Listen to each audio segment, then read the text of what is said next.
Ce soir, nous recevons donc David Kimmelfeld, le président de la métropole. Bonsoir, David Kimmelfeld, merci d'être avec nous. Vous avez donc annoncé que vous renonciez à ce projet de l'anneau des sciences si vous êtes réélu à la métropole en mars prochain. On le rappelle, cet anneau des sciences, c'est le projet de boucler le périphérique à l'ouest entre la porte du Val-Vert et le pont de Pierre-Bénite. D'abord, pourquoi cette décision ? Je crois que d'abord, cette infrastructure autoroutière a été pensée en 1989. Un moment où le rapport, bien sûr, au déplacement, à la voiture, le rapport à l'environnement n'était pas tout à fait le même. Et surtout, les nouvelles solutions de mobilité, de transport en commun n'existaient pas ou pas de manière si intense.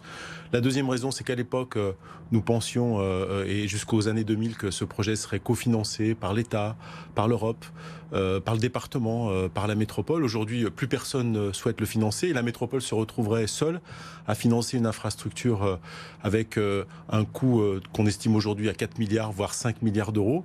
Et ça me paraît complètement, disproportionné par rapport au service que ça rend. C'est une décision budgétaire ? Pas seulement, c'est aussi la troisième raison, c'est que je crois que l'État l'a dit, le président de la République l'a dit, nous ne financerons plus, ma foi, d'infrastructures qui produisent du carbone.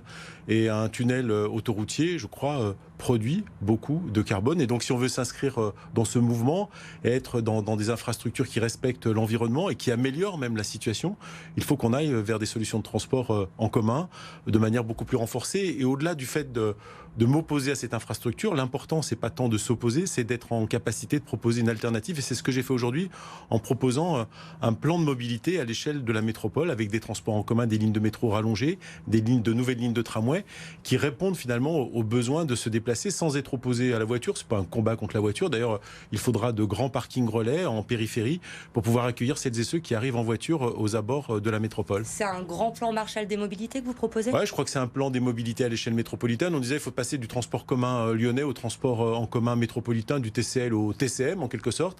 Bien, c'est ça, c'est de montrer que en 3 mandats, on peut faire des choses extrêmement concrètes et surtout de répondre dans une temporalité courte, c'est-à-dire de dire on a des solutions à 3 ans, on en a d'autres à 5-6 ans parce qu'une ligne de tramway c'est 6 ans et puis on en a d'autres à 10 ans parce que la prolongation d'un métro, par exemple, pour le faire arriver à Irigny, à Fézin, pour le faire arriver à Rieux, pour faire en sorte qu'on ait des lignes de tramway qui puissent relier notamment Villeurbanne à Vaux-en-Velin, il faut du temps. Mais dans l'intervalle, il faut qu'on puisse répondre à l'urgence de nos concitoyens. Est-ce que vous partez à la chasse aux voitures avec la renonciation de ce projet ? Non, c'est pas la chasse aux voitures, c'est simplement l'alternative. C'est-à-dire que moi, je suis persuadé que celui qui le matin ou celle qui le matin se lève pour aller au travail, il se pose pas vraiment la question, on peut le dire, de savoir s'il va être respectueux d'abord et avant tout de l'environnement. Il se pose la question du service. Est-ce que si je prends un transport en commun, je vais mettre moins longtemps, je vais être dans le confort, dans la sécurité, dans la fiabilité. Et c'est d'abord et avant tout construire des solutions de transport qui répondent à ça. Puis après, si ces solutions, elles répondent en plus à la question de l'environnement, c'est extrêmement vertueux. Puis ça répond aussi à la précarité parce qu'avoir une voiture, ça coûte très cher. Avoir des transports en commun fiables, ma foi, c'est économiquement plus intéressant. Mais c'est pas une chasse à la voiture. D'ailleurs, quand on fait des parkings relais, il faut des parkings relais importants, c'est qu'on considère que certains n'ont pas le choix. Et le fait aussi de permettre de renforcer les transports en commun, c'est quelque part rendre aussi de la fluidité en cœur de ville. Nos artisans, par exemple, qui interviennent en cœur de ville, se plaignent de ne pouvoir circuler en cœur de ville. Ils ont besoin de pouvoir circuler. Celles et ceux qui prendront les transports en commun viendront finalement améliorer aussi la situation, notamment des livraisons, notamment des artisans qui interviennent en cœur de ville. La 6 et la 7, on le sait, vont être déclassées. Comment on anticipe justement ce flux d'automobilistes, notamment pour les départs et les retours en vacances ? On sait que ce sont des zones qui sont souvent surchargées sur la métropole lyonnaise. En abandonnant ce projet, comment on fait Je crois qu'on ça ? continue, bien sûr, de être favorable au grand contournement routier, mais qui ne dépend pas de la métropole, qui dépend de l'État. Ça, c'est une première réponse. Et puis, bien sûr, dans ce flux de voitures, vous parlez des départs en vacances, il y a aussi celles et ceux qui se déplacent au cœur de la métropole. Ma foi, avec des solutions de transport telles que nous allons les proposer, et notamment dès mars 2020 et dès septembre 2020 sur l'axe M6-M7, puisque c'est aujourd'hui comme ça qu'on l'appelle, des bus express qui relient le nord de cette A6-A7 pour aller sur la gare de Vèze, le sud depuis la halte d'Ivoire à Irigny pour aller sur la place Bellecour. Voilà quelques réponses. Et puis bien sûr, je crois, un service public du covoiturage. On a beaucoup à faire encore en matière de covoiturage sur cette métropole. Et je crois qu'on a beaucoup de solutions à proposer. et le faire sans la contrainte, mais en faisant en sorte que nos concitoyens s'approprient ces solutions. Et je pense qu'ils y sont prêts aujourd'hui. Est-ce que cette annonce, à un peu plus de 3 mois maintenant des élections, c'est pas une façon pour vous de vous démarquer un petit peu de Gérard Collomb, votre principal rival, qui, on le sait, est pour lui ce projet de la Non, je crois que c'est pas moi qui me démarque de Gérard Collomb, c'est Gérard Collomb qui se démarque finalement de tout le monde, puisqu'aujourd'hui il est seul, isolé, à penser que cette infrastructure sera la solution miracle pour régler les problèmes de mobilité.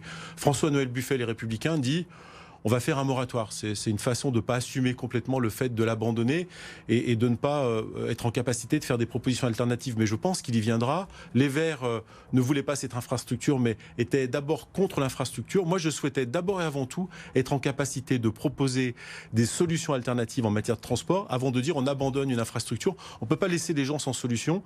Et donc, non, je n'ai pas l'impression de faire la différence. C'est lui plutôt qui fait la différence avec quelque chose qui est absolument nécessaire aujourd'hui. C'est des solutions de mobilité, transport mode doux pour l'ensemble de nos concitoyens et même pour celles et ceux qui n'habitent pas dans la métropole et qui y rentrent tous les jours. Justement, vous parliez des Verts à l'instant. Les Verts, on sait qu'ils ont le vent en poupe en ce moment. C'est une façon pour vous également de vous rapprocher d'eux en vue peut-être d'une alliance au second tour ?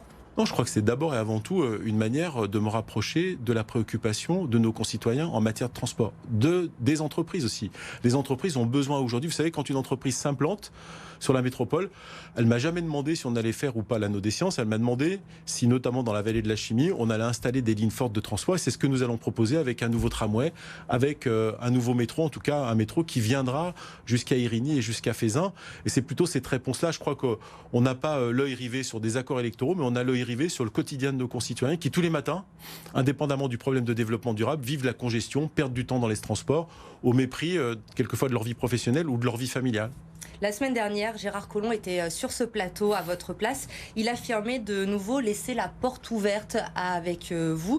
On doit comprendre que de votre côté, elle est définitivement fermée, cette porte, en vue des élections. Mais je crois qu'aujourd'hui, on ne porte pas les mêmes projets. Vous venez de l'évoquer à travers notamment l'anneau des sciences, qui est quand même quelque chose de considérable. Et aujourd'hui, il me paraît assez difficile sur ce sujet, comme sur d'autres, notamment sur la volonté d'avoir une métropole très équilibrée en matière de mixité sociale, en matière de logement, de faire en sorte que le logement n'augmente pas de manière considérable sur cette métropole, sur cet équilibre-là, sur l'analyse qu'on fait de la croissance. Moi, je dis, il faut faire attention à ce qu'on ne soit pas dans un développement à outrance sans penser à accompagner les communes. Je ne suis pas contre, bien sûr, attirer des entreprises. Bien au contraire, j'ai fait ça depuis 2008 ici dans cette métropole, comme vice-président en charge du développement économique. Mais force est de constater, c'est qu'aujourd'hui, Gérard Collomb porte un projet qui est extrêmement différent de celui que je porte, qui est extrêmement différent de celui d'autres candidats sur cette métropole. Donc la porte est fermée pour vous. Mais c'est pas une question de porte fermée, c'est une question de projet. Et donc le projet que porte Gérard Collomb n'est pas le même que celui que je porte. C'est pas un conflit de personnes, c'est une véritable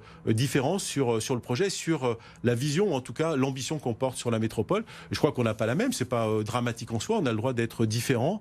Je pense que c'est le constat qu'on peut faire et qu'on va faire dans les jours qui viennent, dans les semaines qui viennent, en fonction de nos propositions. On le voit sur l'anneau des sciences, on le verra sur d'autres propositions. Merci beaucoup, David Kimmelfeld, d'avoir été notre invité ce soir sur BFM Lyon.